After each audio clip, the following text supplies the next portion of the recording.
Family, what is the word? Thank you guys for being here. Thank you guys for tapping in. Real talk. I appreciate your time, attention, and retention. It means so much to me. It means so much to help the channel grow. And with that being said, we get the message out there. Now, I need you guys to do something for me because what we're reviewing today and reacting to is a J Marvelous video, but my guy does not sound the same.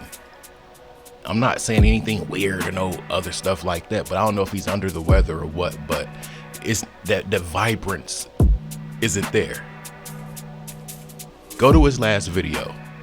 Let him know you're from the Trap House and let him know Trap House is checking on him, because the voice in this video isn't as vibrant as the voice in the other videos. And like I always tell y'all, it doesn't take a lot of time to check on your people, y'all. I never met this man in my life, ever. We've communicated back and forward, yes, but we share the same message. Check on him, y'all. Tell him I said something in his voice was different. Is he okay? It's that simple. Anyways, let's get to this content. Lil Mama. We're about to learn how Lil Mama got in the game and how it went wrong. Let's get to the content. People are selling their souls for dirt cheap. There is no experience worth your soul. Jimmy on the beat, boy. Let's get high, yeah, you know I'm about to roll. Let's get please, yeah, you know I gotta pull. Let's live life, yeah, once I'm about to turn up. Get fly, oh for sure it's about to go up. Let's get high, yeah, you know I'm about to roll. Let's get please, yeah, you know I gotta pull. Let's live life, yeah, once I'm about to turn up. Get fly, oh for sure it's about to go up. Roll my blunt and pass my lighter. Get lit, pop shit, get higher. I'm the hottest, call me fire. Rock out, jump up, live my life up.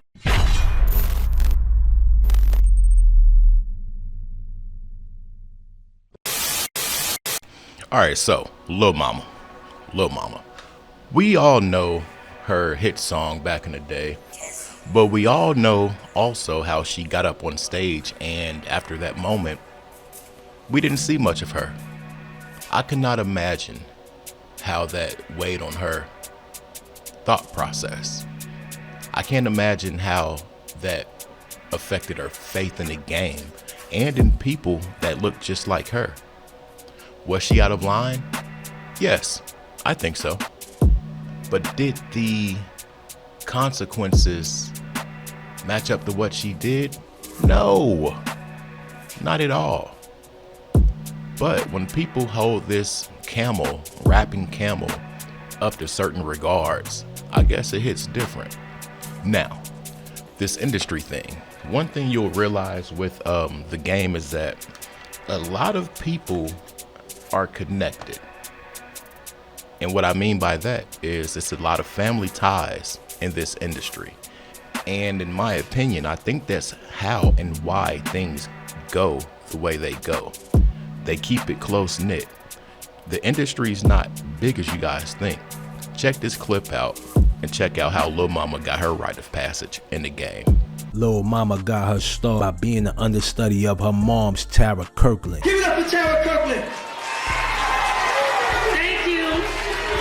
Thank you, East New York. Tara Kirkland would use her connections to hook Lil Mama up with a producer by the name of James Groove Chambers. She would fly to Atlanta and record her first debut single, Lip Gloss. So when I turned 17, 18 years old, taking that trip to Atlanta with James Groove Chambers, where I created Lip Gloss, and coming back to my city, having a nearby DJ play my record and getting the opportunity to be signed with a major record label, that was my big break to the world.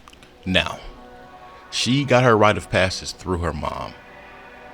Yeah, we just heard it. It is so many family ties in this industry, you guys, that it doesn't make sense. Sort of like what people say about all the presidents being related. But I think that is how a lot of these things go on, as far as what we see and hear that capture our attention in a negative fashion about this line of work. I think it enables the secrecy, and then you don't want to let down or represent your family in a different type manner that's not congruent to how they represent themselves before they brought you in. So you hold yourself to a different standard. Some people do. But even in my case, I'll say this. My little brother was Gucci Mane's engineer. Well, first he started off a little scrappy. Gucci took him for a little scrappy. Gucci got locked up. P and Coach K grabbed him and brought him and Rich the Kid to QC. And then I came in. But I came in to protect my little brother from Gucci because Gucci was a physical person. Just so happened Gucci and I got real close, and the industry's so small that word got around about me and how I move. But my belief system was very different than my brother. Did I make sacrifices? Yes, for sure. But I will say the sacrifices I made were not like some of the others. I sacrificed time, and that was enough for me. Getting pictures from my son's football games, baseball games, practices, plays, award ceremonies, while I'm working with these soulless people. After a while, I was just like, you know what? I'm gonna leave Atlanta and I'm gonna go back to Cincinnati every week. And that's what I did. One week I would go on a Wednesday, one week I would come on a Friday, because I felt so guilty. I don't see how these people make greater sacrifices than time, because time is something that you can't get back. Not at all. All right, now listen closely to the next clip, you guys. I've been doing a few videos about Lil Jon and his son and how this tour thing, and he's on the road and this and that and whatever. And despite these things going on that are serious in his life, he's still working and whatever. Check this next clip out though, and I'll catch you at the end of the clip. Mysteriously, the same year that her single dropped, her mother passed. But by 2008, Lil Mama would reap the benefits of the industry. Because you just said something, and I was like, you was 17 when your mom's passed? I was 19. 19 when your mom's passed, and you had to go to Miami like that Monday after her funeral. Yeah, like right after the funeral. Yo, how was you dealing with that at 19 years old? I was numbed. I was very like Brooklyn. Like, they took my mother, I'm good though. Like that exterior of like toughness, like I got it figured out, I'm good. And then when I look back, I was like, no, you didn't. You did not. And it's fine. Because I can acknowledge it, and I was able to like grow and learn myself. Like, although I wanted all of this attention and I wanted to blow up and be big, I never really liked unnecessary attention. I'm just not that type of person. I'll put my hoodie on and get low, and I'll be somewhere and nobody knows I'm there, to where it's like there's that part of my character, and then there's also the other side, who's the performer, right? Where you have to get on stage and perform and people know who you are, or just even hang with my friends, because I'm not saying like I'm a shy person off stage and then I'm a performer. Like, I have my moments where I want to be bothered and then I don't. So when it's overbearing, it could be a lot. It's like, I'd rather it be genuine. Like, you're speaking to me for a reason, not because you know who I am from something and now that opens the door. But Dude asked her, how were you dealing with that? She said she was numb. She tried to handle it the Brooklyn way. She tried to hide the hurt, hide the pain. That's the worst thing to do. I don't care if you're going through a death in the family or a close friend or a breakup.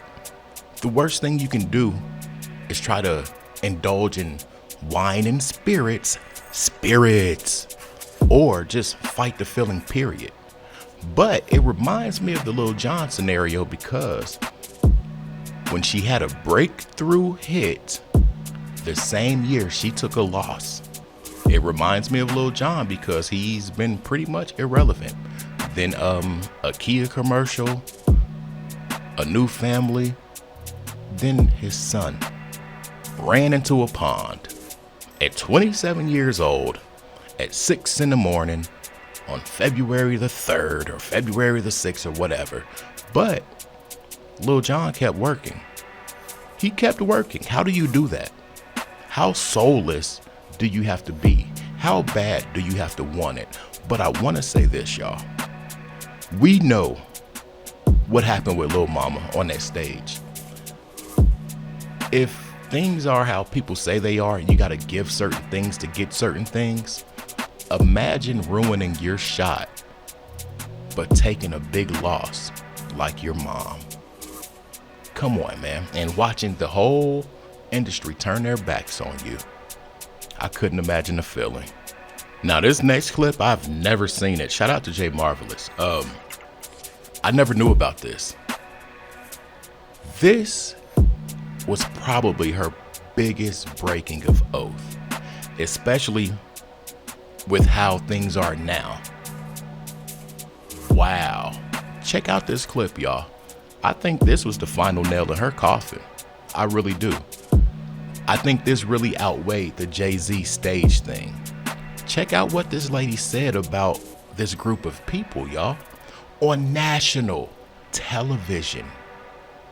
Wow. She would become the host of the TV show America's Best Dance Crew, but that would be short-lived when she confronted a transgender on national TV. And next time you try to pull a stunt like that, just try to hold it. Laomi, it's unacceptable. Come on. You always have to remember your truth. You were born a man. I just feel that even though you're the face for genders, the face for America right now, so people can get it and then move on. A guy runs into a and she says, "Hi, my name is Amanda," and he starts to date her, and then later on he finds out that she's a trans. He can't get mad, right? Because she did say she was a man. Duh. Wow. After she went against the rule, the industry would make her a laughingstock. In 2009, during the VMA, Lil Mama would bum rush the stage while Jay-Z and Alicia Keys was performing. All right, now, the Jay-Z thing, Alicia Keys thing, that was different. Nobody knew. I don't know if anybody knows to this day. I know all I heard her say was, "Oh, I was caught up in the music. I was caught up in the moment. This, that, I'm from New York too, and this and that, whatever." Okay, cool. But she was out of line right there. We know how Jay and Charlemagne rock, allegedly. They are in cahoots to a certain extent. And I feel like this next clip was an order from a certain person because of what happened. Charlemagne was very, very wrong for this. Very wrong for this. And nobody stood up for this woman. Not even Angela Yee, and she's a woman. Now, I can say a lot of people said she looked like Bow Wow or they did this, that, whatever. Okay, cool. But this next clip is too far, y'all. Check this out. 2011, she would go on the Breakfast Club and be humiliated by Charlemagne the God. One of my nicknames for you is the voice of the young struggle face. What? It's because you're young, but you have an old face. Like how Drake says, I'm really too young to be looking this old. Well, it's like, you, Greg Oden, and LeBron James have the same gene. Like y'all young with old faces. Like you might have Benjamin Button syndrome. You probably start looking young as you get older. Y'all gotta see Charlemagne's face, seriously. Jay-Z was like, "Who's this young man trying to get on stage?" They text me. Yo, I've been waiting for us to do a track for a minute, so I'm like, Snoop gets high. Yeah, Snoop gets high. So he probably was just talking out his ass. Really, are the rumors true about Keisha Cole shooting a biopic and you're gonna play a young Frankie? You know what? I saw your little video. You're a mess. The voice of the young struggle face. I heard you're gonna play a young Frankie in a Keisha Cole biopic. Dead wrong. Super wrong. And what's so wild about our community is we'll run out here and support a bro-rilla before this woman and how she's getting dealt with by a man. That's what's wrong with our culture. That's why I'm kind of shifting to like bro-rilla, because she, in my eyes, exposed the entire culture and what we are about, or most of the people are about, and what they gravitate to. Period. Now, do you guys think the price was worth it? I feel everything she went through versus what she's gotten in return, it doesn't equate, y'all. Not whatsoever. Be mindful of what you want, how bad you want it, and what you'll do to get it. Anyways, like the video, comment, subscribe, all that good YouTube stuff. If you want to look out for me for my birthday month, $Trap House Kitchen 1. I don't care if it's $1. I'm out. Peace.